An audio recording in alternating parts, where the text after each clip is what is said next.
So, Patrick, did you have a good President's Day? I celebrated all of the presidents, as you indicated in yesterday's episode. None of them should be forgotten. And so I sang their Except for the names. ones after Ford, apparently. Well, at some point you have to have a cutoff date. And apparently when you learn a song in 1976 or 75, I guess. All right. Wow, that's the 40th anniversary of me learning that song. You have to listen to the end of yesterday's audio podcast if you don't know what we're talking about. Okay, here we go. Ready? I was born ready. I was born ready. You were. Wow, there's an echo. The Daily Tech News Show with Tom Merritt is funded by patrons like you and me. Each month I pledge $1. Being British, I had no idea what a dollar was, so I stayed up for hours researching and discovered that it is about 62 pence. To pledge 62p, or perhaps even more, go to patreon.com/acedetect. This is the Daily Tech News for Tuesday, February 17th, 2015. I'm Tom Merritt. Joining me, my co-contributor, usually on Tuesdays. It's Mardi Gras, isn't it, Patrick Beja? It is. It is. I'm not quite sure what happens on Mardi Gras, but apparently it's on Tuesdays and it's fat. So there you go. It's a day for being fat. PHAT, FAT, whichever you want. I didn't think about that. I'm liking Mardi Gras. Well, Mardi Gras is a French word, right? Or a French phrase. So I would assume that you would know more about it. Well, I know it means Fat Tuesday, but yeah. Mm-hmm. And there's, a whole thing about you haven't eaten for a while because of some sort of thing. Right. No, that's actually the real reason, isn't it? Like you eat a lot, you fatten yourself up on Tuesday because you're going into Lent. What are you giving up for Lent, Patrick? Well, I'm going to be eating as much as on Mardi Gras because I don't do it. So I am going to give up not doing the tech news.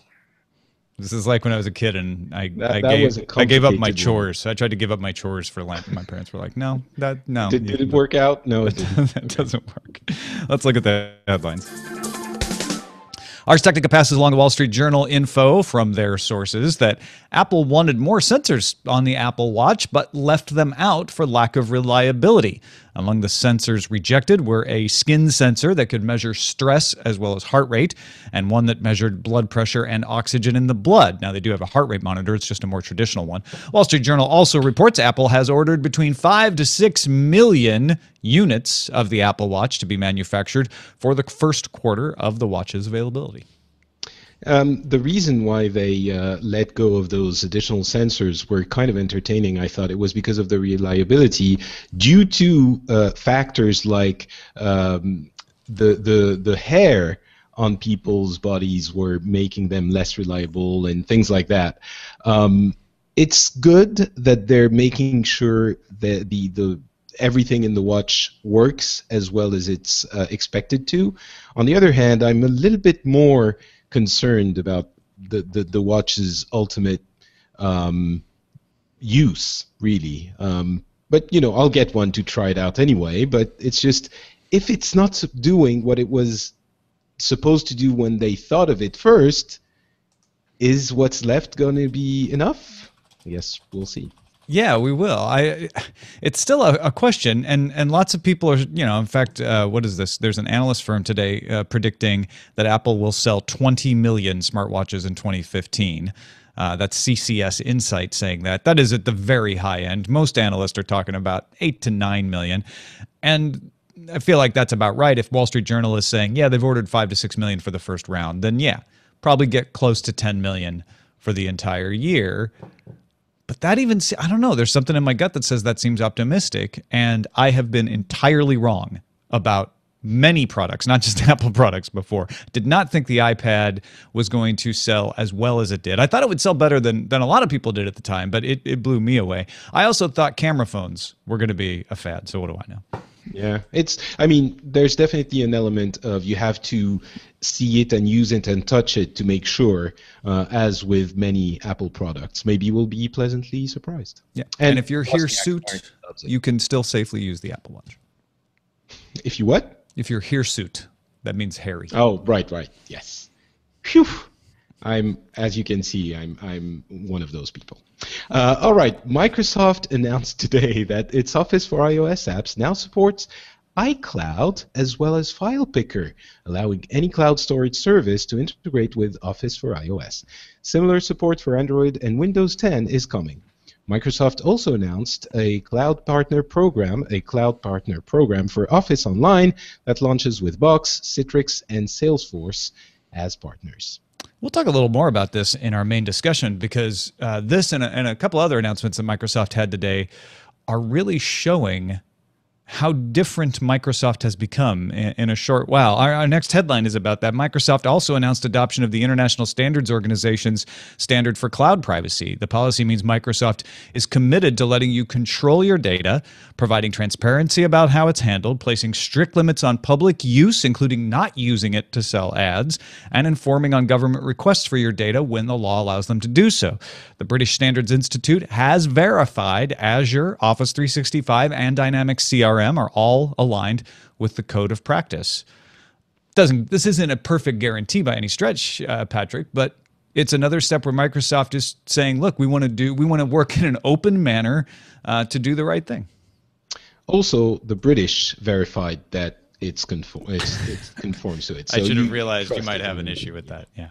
No, I think that for some things they're reliable. So, and that's one of them. The Verge reports that Sony is taking pre-orders for the developer version of its own augmented reality glasses called Smart Eyeglass that connects to your smartphone.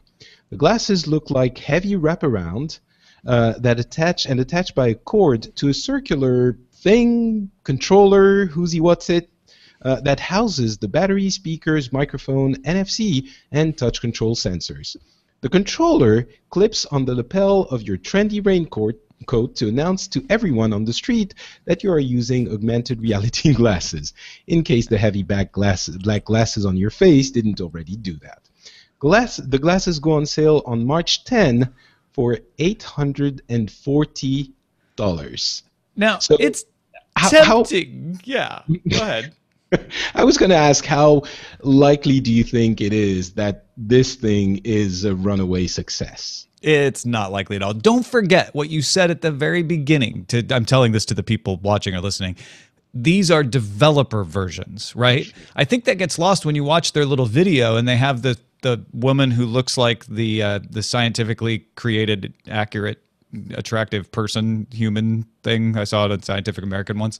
And they put the glasses on her and have her walk around, looking all fashionable. It's like this isn't done yet. This is the developer version. And if you think about it that way, then yes, this will be successful because it's a decent mock-up. It's actually, more advanced than Google Glass was when it first came out. Is it? Well, design-wise, it is. But otherwise, I'm certainly not going to buy it if I have to carry a little clip-on thing next to me. So I'm assuming that's just for the developer edition, and they're going to move that up into the glasses later. Yeah, honestly, I don't know. I think it's a little bit too bulky, and obviously the comparison with Google Glass comes immediately. It doesn't seem to me like, I guess that's where I'm coming from. It doesn't seem to me like this has any added value compared to Google Glass, and Google Glass didn't catch on. So I would have a hard time imagining that this would. But, maybe Well, I'm wrong. Google Glass hasn't had a chance to catch on in the consumer space yet. It was sold for $1,500 as a beta. This is less, $840, and sold specifically as a developer kit for people to play around with. So I think it's, I think it's easy to lose sight of that. No, Get I it? agree. Sight. All right, let's keep going. TechCrunch reports that IDC believes Xiaomi has passed Samsung as China's #1 smartphone maker. IDC estimates Xiaomi's market share at 12.5% in 2014 compared to 5.3% in 2013, and that 12.5% is compared to Samsung's current share of 12.1%, which is a big drop for Samsung, down from 18.8% the year before. Xiaomi's success could be attributed to low prices, the online flash sales model they do, the combination of fewer models, and the longer average selling time per device. They follow an Apple pattern of not putting out a ton of devices and selling the devices they do put out over several years. I have the impression that Xiaomi is the most interesting consumer tech company coming out of China in the past few years, and it's the one that seems to be building enough of a brand recognition in techie, geeky circles that it can actually successfully come out of China as its own brand. And it's already started doing that. It's going to start doing that, as you reported before, not with phones at first, but it seems to me it's one of the companies to watch because it has a lot going for it. Yeah, and I feel like this is actually expected news for Xiaomi, bad news for Samsung. Samsung's world domination, exists in lots of different countries, but one of their stalwarts, one of the things that helped them rise to pass Nokia and BlackBerry. Remember, it wasn't that long ago, 5 or 6 years ago, Nokia and BlackBerry were at the top of these charts everywhere, including in China, and this means trouble for Samsung. When Nokia finally gave up its top spot, and again, not in the smartphone, but in the overall phone, it was already over for them. I don't think it's already over for Samsung here, but they have to show us something at Mobile World Congress, I think. TechCrunch reports Pebble has brought Android Wear support out of beta and made it available for everyone. That means Android apps on your phone that support Android Wear can work with the Pebble now. Pebble's integration works with phones running Android 4.0 or newer. Users should upgrade their Pebble to the firmware version 2.9 and update to the latest Pebble Android app version 2.3.0. That's cool. Yeah. A necessary and well-timed step. I don't think Pebble's getting late to this. Android Wear, as we heard last week, only sold 720,000 out of the 4 million wearables, so there's enough people interested in it, but it's certainly not too late to get in on it. What do you think the chances are, though, that Pebble can continue to navigate this transition in a space that just earlier when we were talking about the Apple Watch, we're sort of uncertain how big this market could potentially be? Pebble has a lot going for it because it's a really different product from a lot of the Android watches in general. The e-paper alone makes it, gives it an excellent battery life, which is a key factor in people actually using their smartphones. So I wouldn't discount Pebble. Everything is clouded now, kind of hazy, because everyone's holding their breath, waiting to see how the Apple Watch does, and actually waiting to see what it does. It's possible that it takes off like crazy and everyone only wants that, but it's also possible that past the craze of the first few months, people put them in their drawers and go back to maybe a watch that is actually usable on the long run. So, yeah. The next web is reporting the release of Android One phones in the Philippines. I know we have a few listeners over there. Android One is the program that brings full Android to affordable phone models on a standardized platform. The Cherry One and My Phone Uno will go on sale in a few weeks. Both phones feature dual SIM support, a micro SD slot, a special offline YouTube playback feature, and special data plans. So there you go. Android One conquering a new market. Time now for some news from you. Our first one from our subreddit at dailytechnewsshow.reddit.com. Go there and join. Starfury Zeta's there. He submitted the Verge article pointing out Microsoft announced at the Stanford Cybersecurity Summit on Friday that Windows 10 will support FIDO. Not your dog. Fast Identification Online, aka FIDO. We've talked about it before on this show. FIDO uses localized authentication to replace passwords. Now, this Verge article talks a lot about biometrics, but it also uses like YubiKey, two-factor authentication, that sort of thing. in a way that is secure, but also means you don't have to remember a password and type it in. Microsoft, Google, PayPal, and Bank of America are all supporting this standard, which is an open standard. More Microsoft news. It's really interesting how times change, I suppose. T-Ninja 3000, very 80s name, T-Ninja 3000, sent us the wired news that the company building Elon Musk's Hyperloop is going public. With Musk's permission, crowdfunding outfit Jumpstart Fun created Hyperloop Transportation Technologies Incorporated, which gathered 200 engineers together to brainstorm in exchange for stock options. These engineers have day jobs at places like NASA, Boeing, and Airbus. Hyperloop Transportation Technologies will go public in Q3 2015, hoping to raise $100 million towards developing a useful prototype.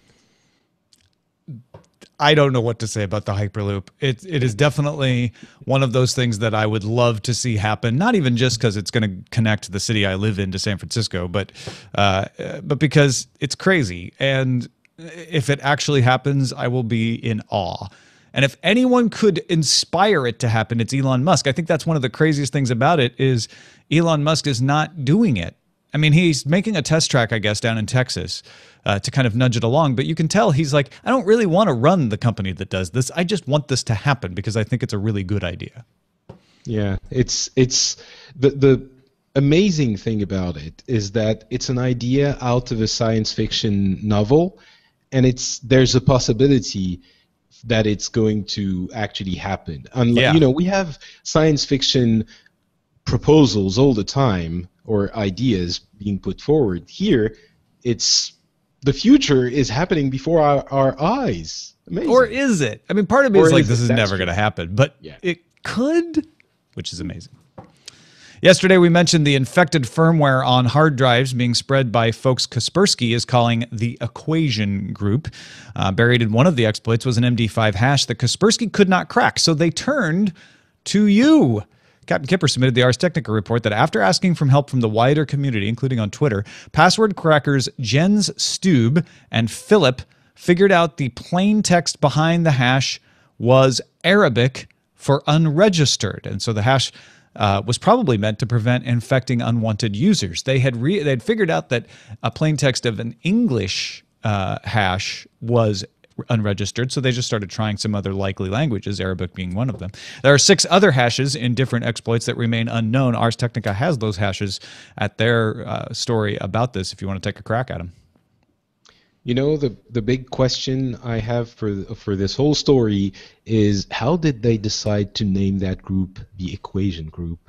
That's I read that yesterday, and I don't want to get it wrong, but if I'm remembering correctly, it was because of the complex math that they used to create the encryption that hid the exploit in the firmware. It's just a cool name, and I would have loved to be in the either meeting or discussion where people were like, so how do you think we should call this group? I don't know, Equation sounds cool. Do you think it's too much? Nah, let's just go with Equation. I get the impression that this sort of thing kind of bubbled up naturally. And they were talking about these math guys, these equation guys. Look at these equations that they're using. It's that Equation Group that's been, and then it just kind of makes sense. Currency. It'd be interesting to know which of us has the closer version to reality. Kaspersky, please call us and let us know. And that's a look at the headlines.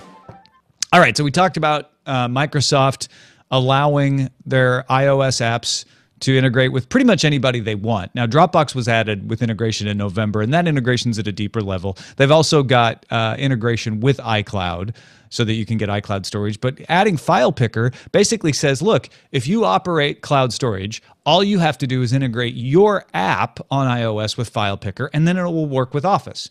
You don't have to ask our permission. You don't have to do anything. It's very open of a company that sells a product called SkyDrive, which they would like you to pay for, to say, yeah, but we're not going to restrict our software to that.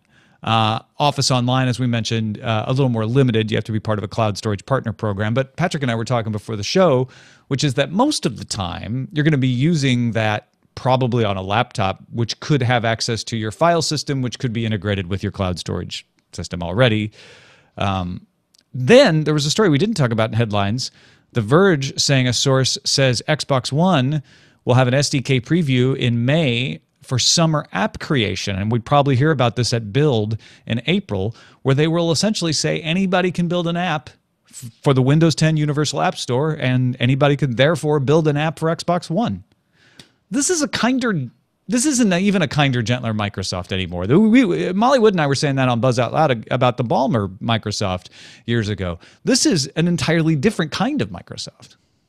Yeah, for sure. I mean, we've known obviously that Satya Nadella has been at the heading Microsoft for, what has it been, a year and a half maybe now? Just over a year, I think. Yeah, just more than a year. It feels like forever because Microsoft feels so different than it did under Ballmer.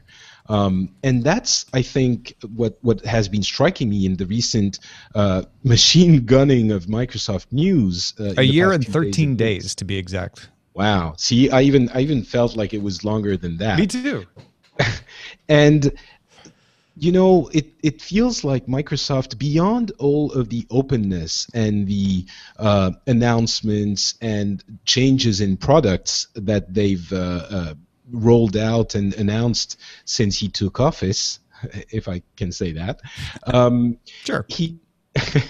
It feels like if you take a step back, Microsoft is, in the media at least, way more important than it was under Ballmer. And that's already in itself something that's really important.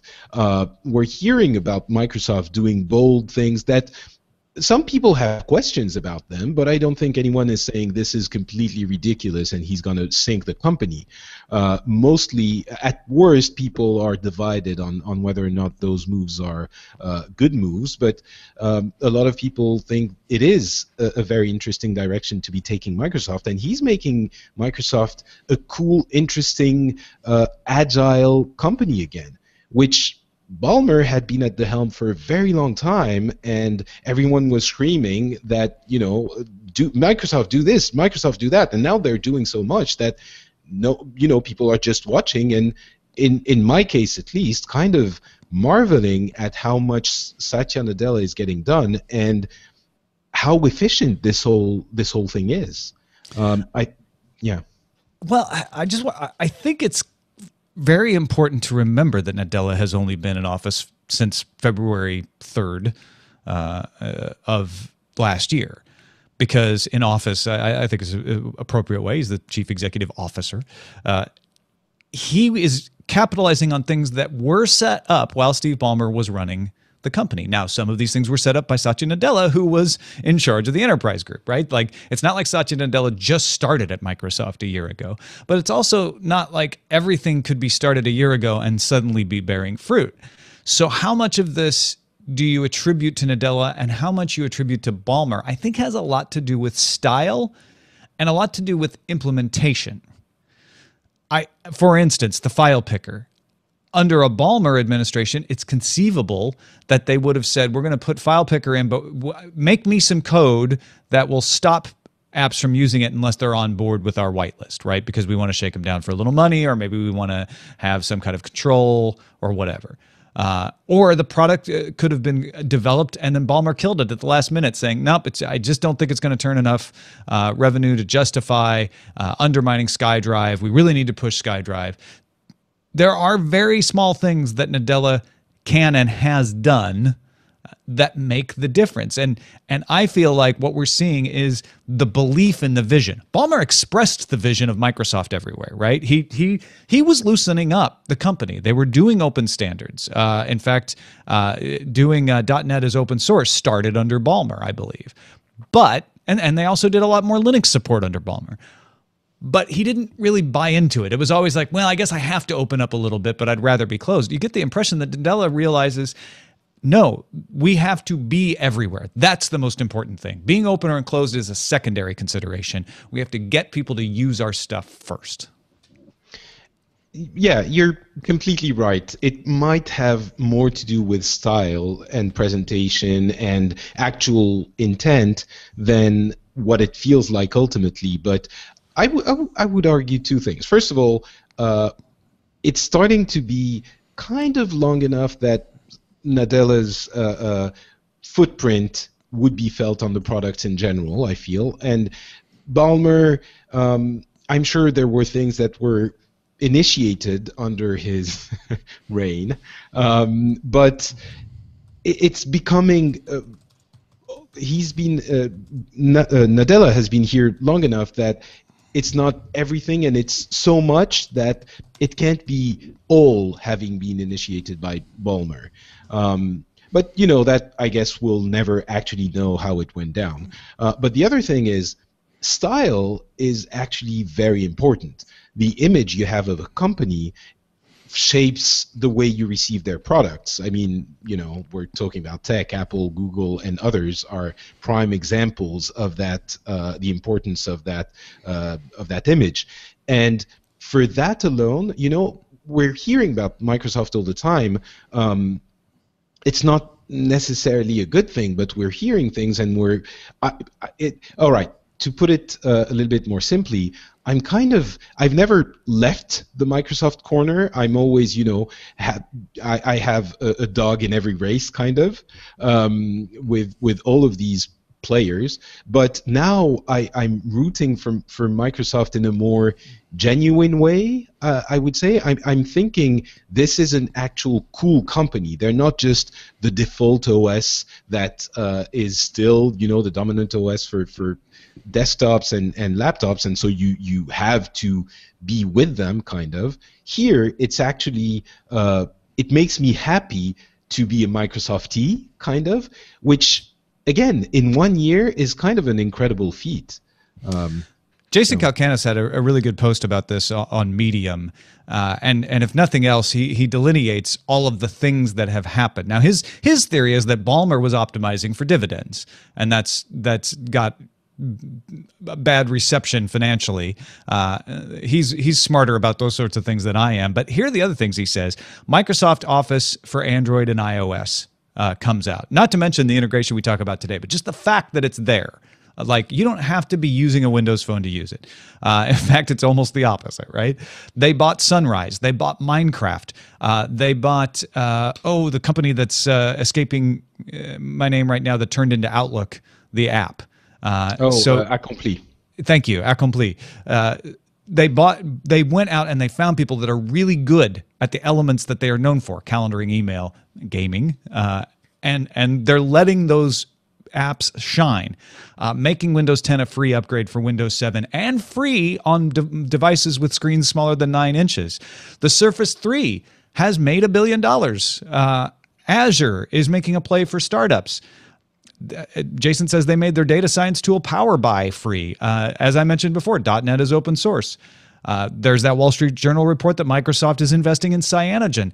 This company is saying, look, we have to acknowledge that we can't ride the Windows horse forever. We're not going to give up on it, but we need to make it easier for people to use Windows, so make it free. And we need to capitalize on that platform by getting people to use our products even if they're not using Windows. So if you can get people to use Outlook for email, if you can get people to use Office apps on their iOS, then if they buy a Windows computer, they're more likely to continue to use those and want to pay for maybe an Office 365 subscription or SkyDrive, et cetera, et cetera. And I guess we should also say, I don't mean to imply that Ballmer got everything wrong and that, he was the wrong person to lead Microsoft into the future. I mean, he's definitely a very clever guy, and he's not done wonders, even, financially specifically, but even in the general industry and in the market for Windows and for Microsoft. This is not a guy that should be discounted. But it does feel a little bit like maybe he had reached the end of his rope, in the sense that the world was changing a little bit too much, and I don't know how long he could have gone. It was the right time to bring someone new in with a slightly different vision. Ballmer was very Microsoft only. He was a very dedicated guy to his company, at least that's how it felt.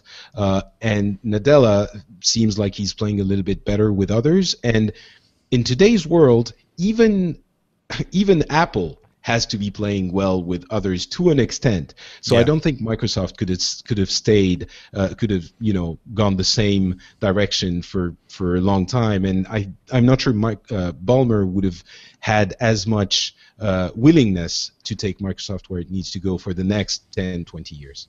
Yeah, I think sometimes we unfairly punish someone for having a philosophy that used to work better and the conditions change where their philosophy doesn't work as well.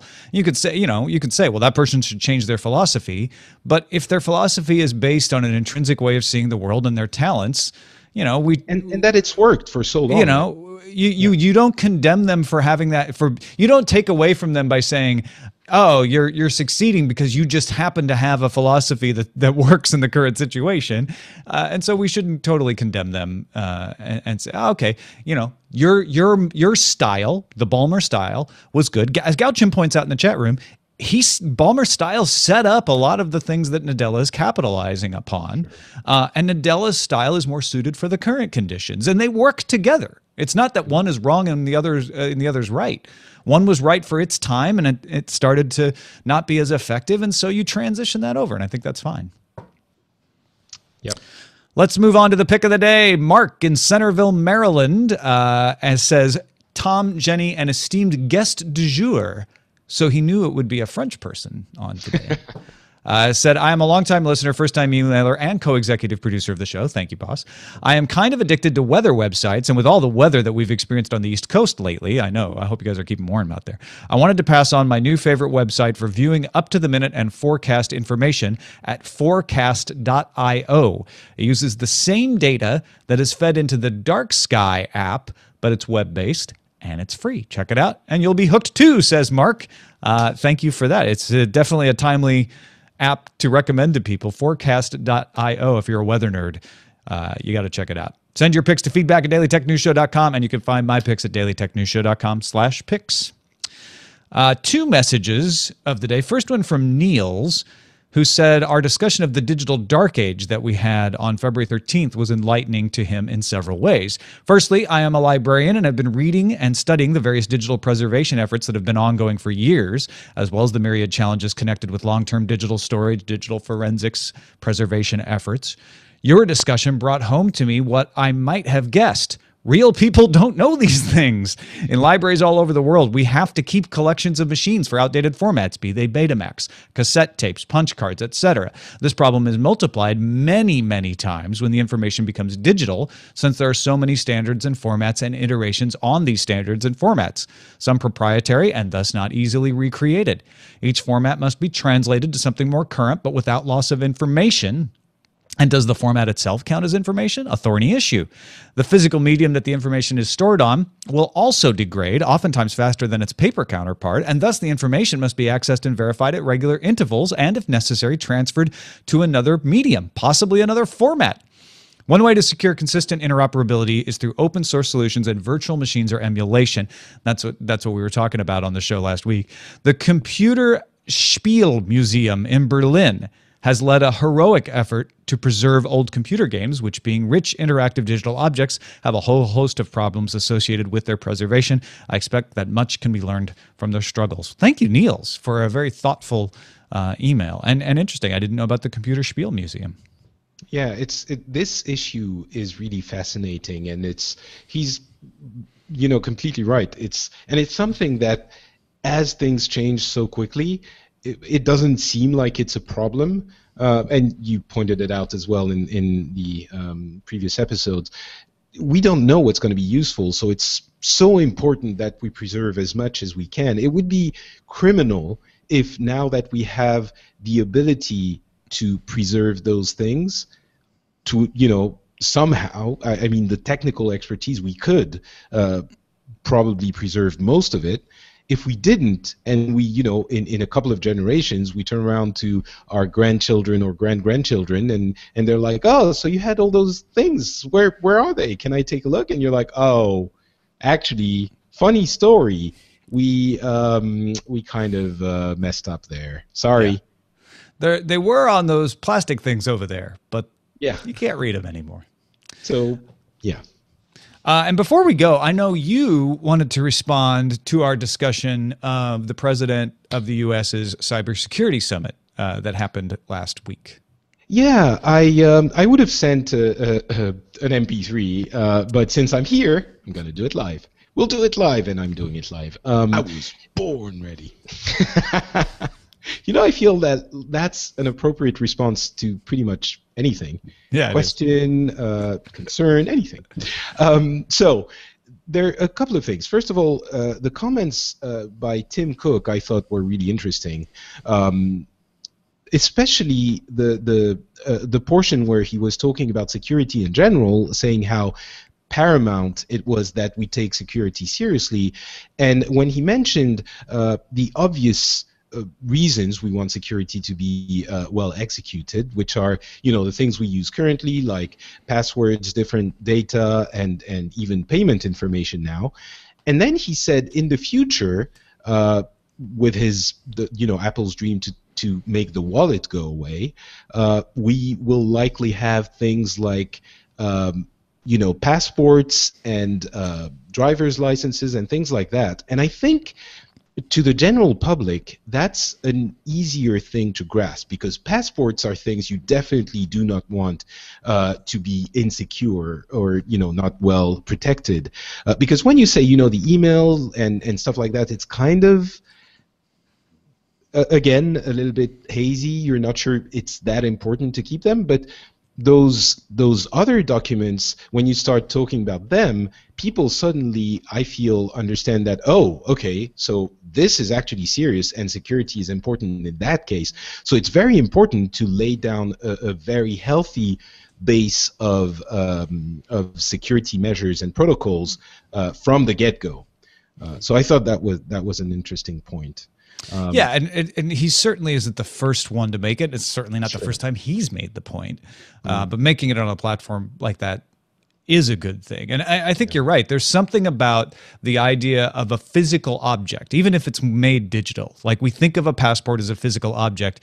There's something in our makeup that just we feel like, oh, that could be stolen. Whereas email isn't a physical object. And so even though we know it can be stolen and spied upon, it's just not as visceral, maybe.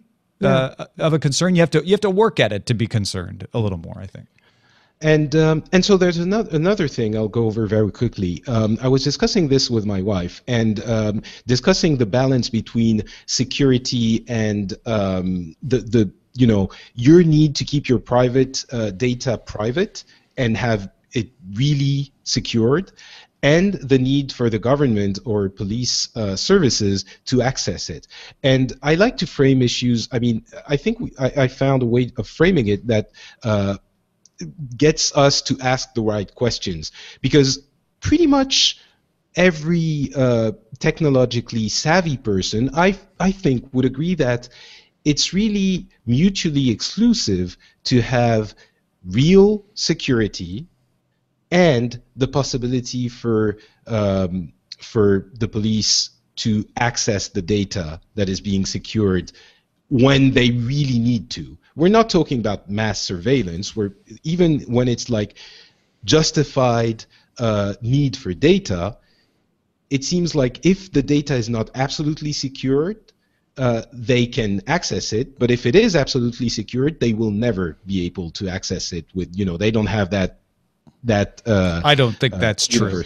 That second part I don't think is true. If it is universally secured, it is very difficult to access.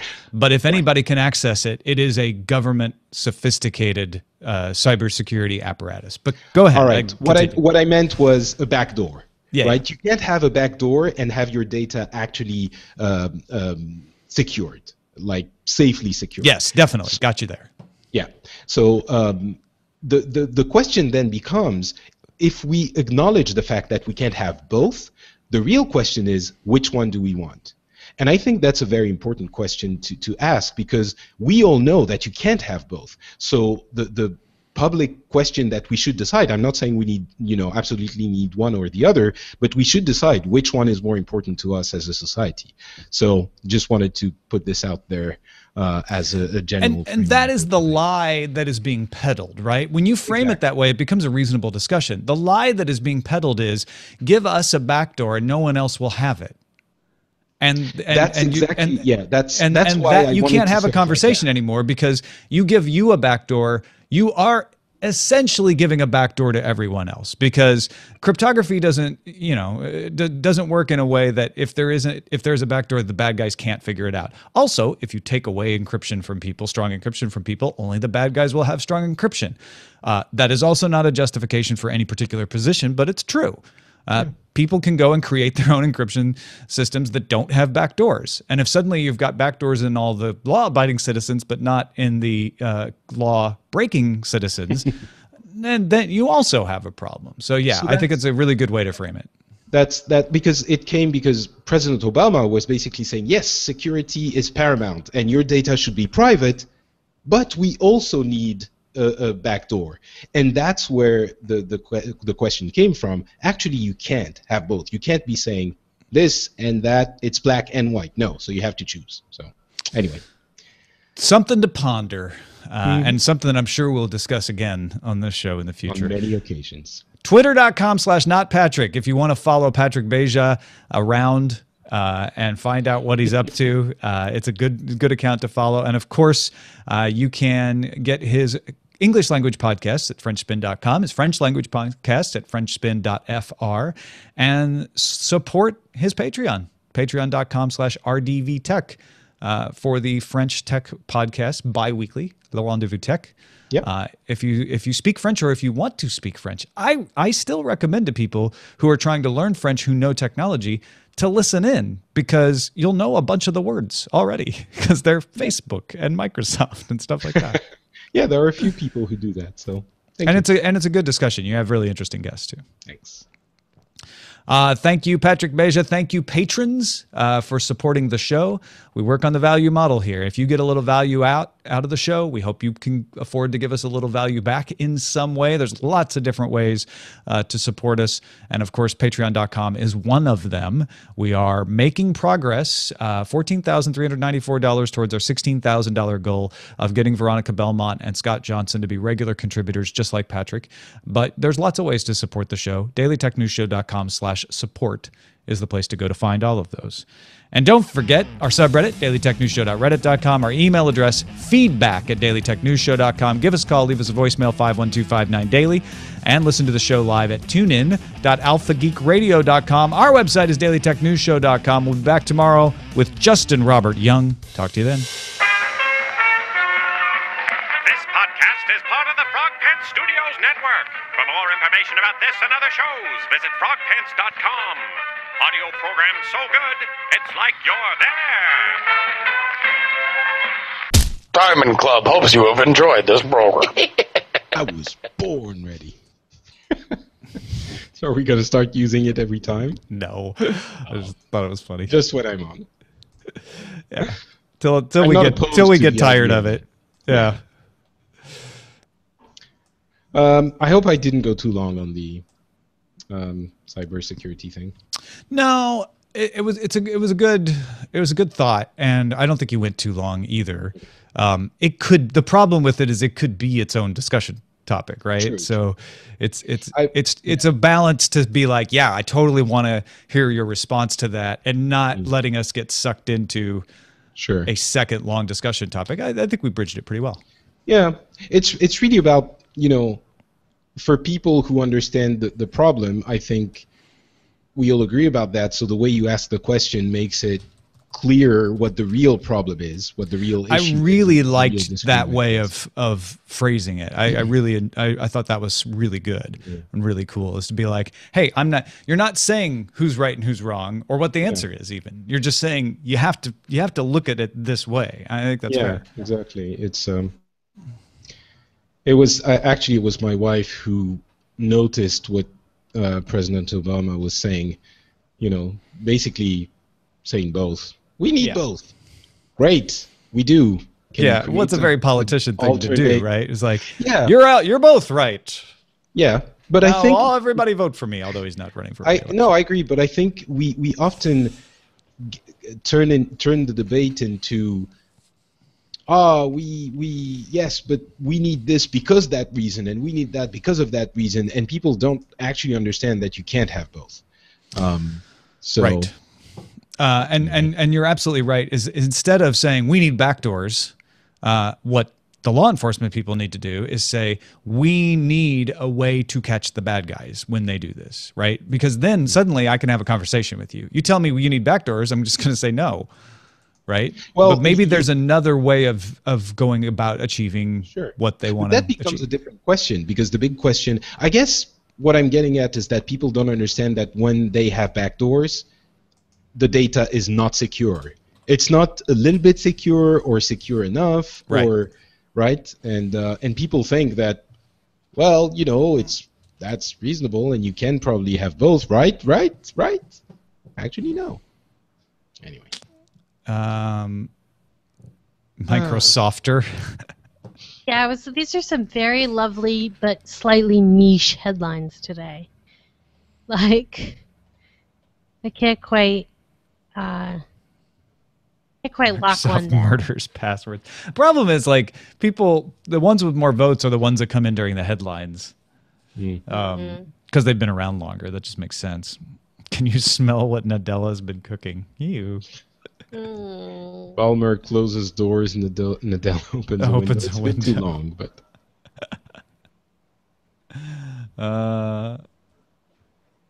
Nadella opens windows? I kind of like it. Every time we start talking about Satya Nadella, all the Balmerites go, "Arr!" I can just hear them when I hear that title. Arr! Well, we did talk about that in the episode, and I'm guessing they're going to be angry, but. No, but at least it was brought up. The important point that the Balmerites within Microsoft always like to make is, but it was all in the works. Mm-hmm. So you brought that point up, and now, but the title does not have that asterisk next to it. That's okay. The title, if the title gets the Balmer person to listen and then go, oh, then it's doing its job. I kind of like that. I kind of like that. I think I'm going to go with that. It's a good cautionary thought, though. Yeah. You know, Steve Ballmer has his office near me now. What? The Clippers office is like a mile Oh, long. right. Well, I don't know if it's actually that way. Did you see the shirt that Seb Gons mocked up during the show? No, I saw your reaction to it, but I couldn't go back and find the link. Where is it? And I will re-find the link because it is amazing. It was early. Patrick, you'll like it too. Okay. Ooh, the Balmerites. If I just wait long enough. If you wait for the lag. The Balmerites. That's one of them. That's great. I mean, I want that shirt. Like, pronto. Yes. Oh my gosh, we need to put that in the store immediately. That's awesome. That is the shirt. There's another one, another mock-up where the DTNS is bigger, but I like them of equal. Yeah, I think it's better with equal. Yeah, Seb Gons just linked both. Yeah. Oh, I like the first one. Isn't that great? I want one of those shirts in time for Nerdtacular. Me too. Me three. And then with our little short code on the back. For the next episode. I'm gonna screen share. Guys, I want y'all to know that I made a Proust joke on Twitter today. Nice. I didn't see it. Very proud of myself. That's great. Love me a good Proust joke. And I used the proper title of what is normally called Remembrance of Things Past. I actually used its actual correct title. in the joke, and so I'm done. I'm done on Twitter. I'm done. Bruce joking You won out. Twitter for the You day. won Twitter, yeah. Well, I don't know about that. There's a lot of competition, but I won my own personal Twitter benchmark for the day. In search of what? Oh, yeah. Yeah. Molly's novel at the DMV should be called In Search of Lost Time. Yes. Someday I'm going to finish that novel. Read À it. la recherche du temps perdu. Yeah. I read a chapter every year, and I think about it for a year, and then I read another chapter. It's like Ulysses. Every year I get smart enough to read another chapter of Ulysses. Well, a year is about how long it takes me to read a chapter. To read a chapter of Ulysses. And Proust, too. But you can at least read Proust in the original language. That's pretty cool. Make it better. Fair enough. Fair enough.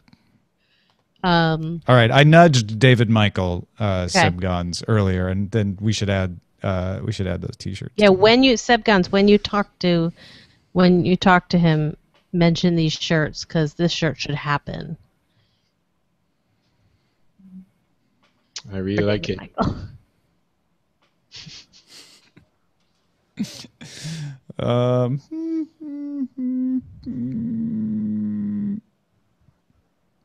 I don't know. Omnimono just sent me an evil Daily Tech News Show pic.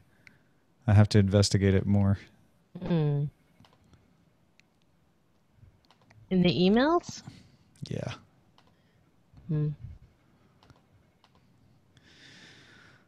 Oh, we're done exporting. Oh, I That's haven't fast. finished my show notes. How you doing, Patrick? How are things? Things are good. Good. Yeah. Did you have a I'm, good show today? Do you feel like you had a good show? I feel like you had a good show. Save you the suspense. I had I a good was show. born ready. Stumbled a couple of times on the headlines, which always annoys me. You should never worry about that. Well, but Because yeah, no, worrying leads to stumbling. It's a known cause. it's a known fact, Yeah. proven fact by science. Yep. The more It's you the worry. Magnum PI principle. Yep. Don't look, work the lock. Don't look, work the lock. Ah, you looked. Yep. Okay, I didn't get that. I'm it's quoting a- Magnum PI, or as it's called in its original tongue, Magnum PI. Nice. Oh, in French, it's just Magnum. It's called Magnum PI. No, Magnum without the I. PI. Magnum PI. PI. Big. I saw Taken 3 today. You didn't like it. Ah. I saw. Yeah. It was not good. As people were saying when they were reviewing it initially, and someone reminded me on Twitter, it makes Taken 2 look like Taken 1. So wait, Taken 1 is his daughter gets taken? Yes. And who gets Paris. taken in Taken 2? I think both his daughter And his wife. mom and his And then in wife. Taken 3, your money gets taken. I thought it was the remote control. Yes. The remote control gets taken. I like the money thing. That was good. That was good.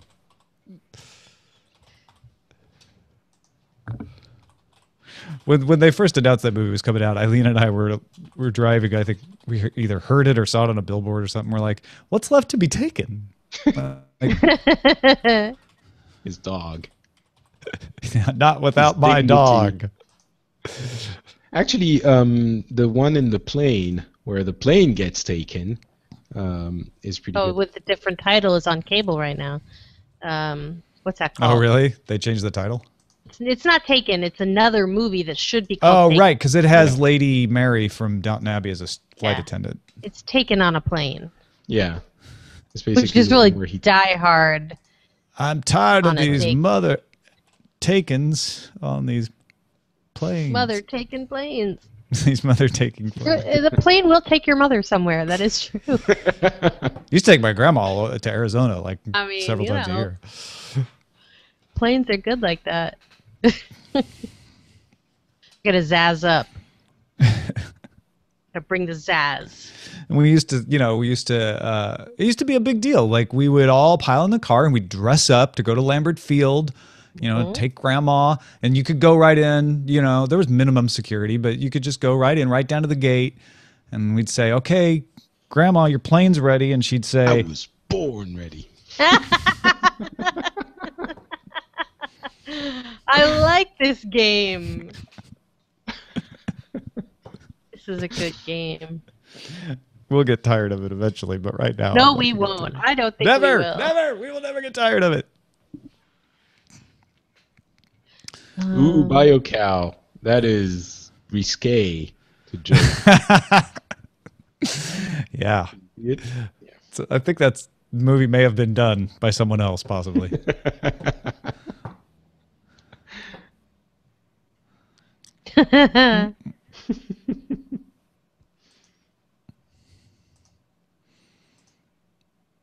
We are almost uploaded.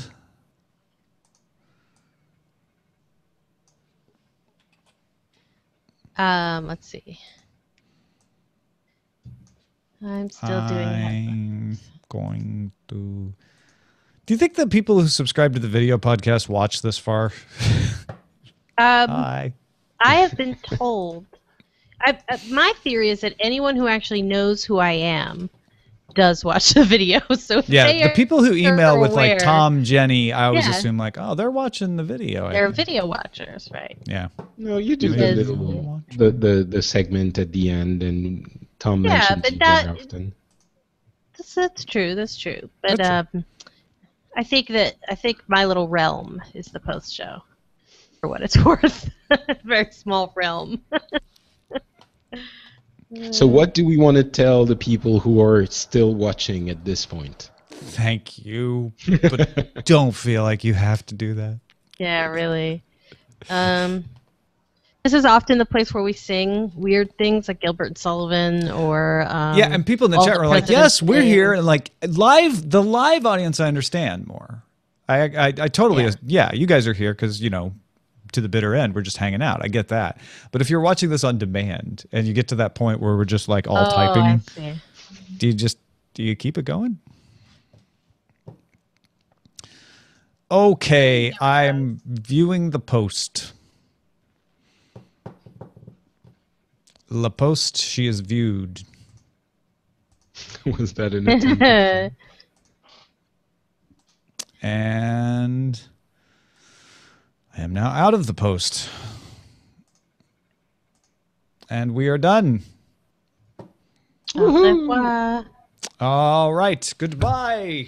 Bye. Goodbye, fair folk. And by that I mean you are all elves.